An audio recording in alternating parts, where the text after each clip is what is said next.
Hello, আমি পিহু। আর এটা হচ্ছে আমার প্রথম ট্রেন জার্নি।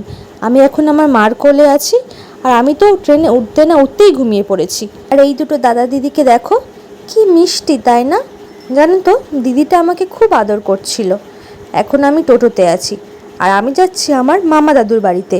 ট্রেনে আস্তে আস্তে আমার তো খিদে পেয়ে গেছিলো খুব, তাই মাম্মা একটুখানি কলা এটার ভিতরে দিয়ে আমাকে খাওয়াচ্ছে।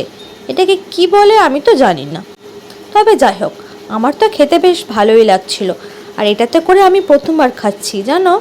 তোমরাও কি এটা তোমাদের পুচকুর জন্য নিতে চাও? তাহলে কমেন্টে জানাও, মাম্মা লিংক দিয়ে দেবে। আমার খাওয়া শেষ, আর আমার পেটুও ভরে গেছে, তাই আমি এখন উঠে গেছি আমার পাপার কোলে। এই ছোট্ট ছোট্ট পায়ে চলতে চলতে ঠিক পৌঁছে যাব। এই যা, আমি তো হাঁটতেই পারি না। বাবা, রাস্তাটা কত ফাঁকা দেখেছো? আমি বাবা পাপার কাঁধে একটু ঘুমিয়ে নিই।